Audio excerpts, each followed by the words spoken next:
Hi guys, welcome to Demi's Hall. My name is Demi Benson, a girl whose trials and triumphs is building into a strong, confident and a daring woman. Follow me, let's talk life, God's words, ideas and most especially you. You can call me the imperfect girl with the perfect God.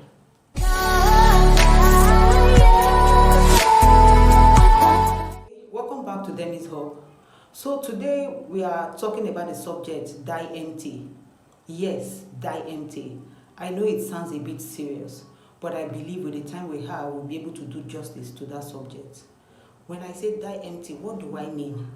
I mean exhaust it all. It's time we come to the realization that we have to exhaust all of the giftings, potentials and talents that God has given unto us here on earth. It's not needed in heaven. You were given to use it here on earth. So it's a taboo for you to go back with it. It's a taboo for you to go to the grave with it. So that is why I've come up with this subject, die empty. It's time for us to exhaust and unleash that greatness inside of us. So I've heard of the word suicide, but I thought it doesn't happen to people like me. And why did I say that? Because Demi is a happy girl, fun-filled, always joyful. So I thought suicide is for those that are always sad, quiet, and alone. I never knew it happens to people that are out there, lively and happy. I will share a bit of a story before we go further. So in the year 2019, early 2019, I found out I was so sad, locked myself out of the world, didn't want to see anybody, didn't want to talk to anybody. But why this was happening, I still didn't see it as depression, because in my head, it doesn't happen to people like this. But fast forward to March, April, it dawned on me that I was actually depressed. And it got to a point I was suicidal. Yes, I was. I kept on asking God that I wanted to sleep and not wake up. Why? Because at that time, I knew I couldn't take my own life because of my faith, and I know what that meant. So I wanted a situation whereby I can sleep and not wake up. So you can't call that suicide, right? And I thought when that happens, I will have the opportunity to meet with God to ask some questions. Because at that time in my life, I didn't understand what was happening. But I want to say thanks to God for friends, for brothers and sisters in the faith that didn't give up, kept calling, kept trying to reach out to me. And a bigger thanks goes to my husband, because at that time in my life, his word was one of the major factors that put me out of that depression. At that time in my life, he didn't give me the word I wanted to hear. Story for another day, we are going to talk about that some other time. So a big thanks to him, because his word was one of the things that put me out of that depression. Thanks to God, I came out of this depression, and immediately I got hold of myself. I began asking God for mercy. And it dawned on me that if I had died in the year 2019, I would have died too full.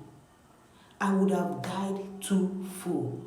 Why do I say this? Prior to the year 2019, there are a whole lot of ideas, visions that the Lord has laid in my heart that I was supposed to run with.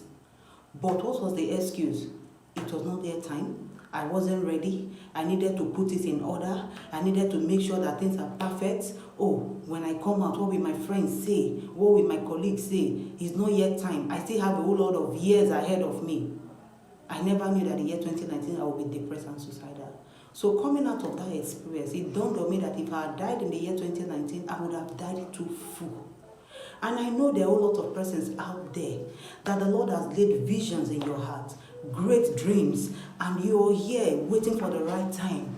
You're here wanting to be perfect.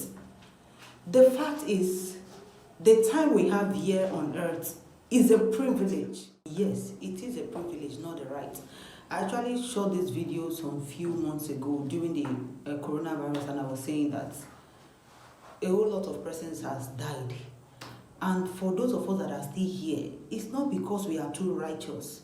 It's not because we are too good or too righteous, or God loves us more than those that have died.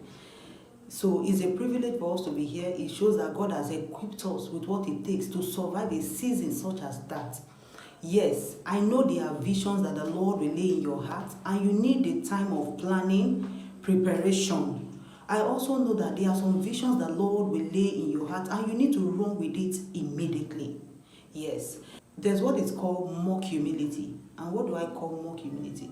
Mock humility is when we refuse to assume the position that the grace of God has asked us to, given the excuses of not having one qualification or the other. That was what Moses actually did in the book of Exodus when he was telling God about his slow speech. His slow speech, and God was saying to him in the book of Exodus 4 verse 11, am I not God that made the mouth of man, the ears, the eyes? So that is not actually humility. It's actually called mock humility. And I came across one of the best quotes in the year 2020 that says, do what you know. When you know better, do better. So I've come to find out that this is another challenge. Although it was a challenge for me, so that is why I'm here sharing this. It was a challenge for me because I wanted to know more before I step out there. I wanted to be perfect in some area. I wanted to fix this. I wanted to fix that. I wanted to do this. No. Do what you know. Do what you know. There's room for growth. There's room for improvement. When you know better, you do better. One other thing I've come to notice is this.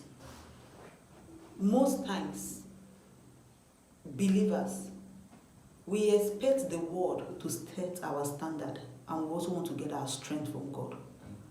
What do I mean? I'm busy looking at what the world will say. If I do this, what will my colleagues say? What will my friends say?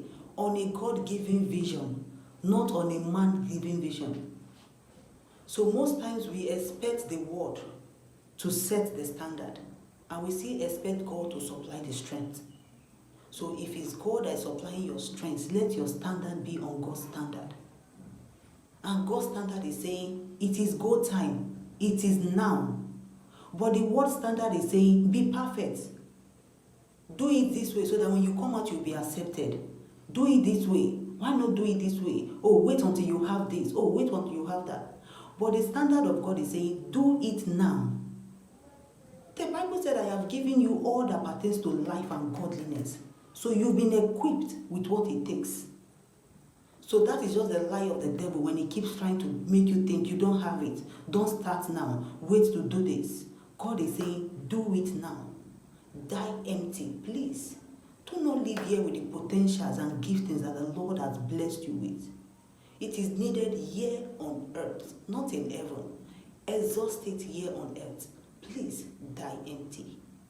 Alright guys, thank you so much for listening to this video. Don't forget to like and subscribe. And please watch out for this channel because we're going to be having an exciting time. We're going to be having interesting topics. Click the subscribe button if you haven't done that. And watch out for this page. Thank you.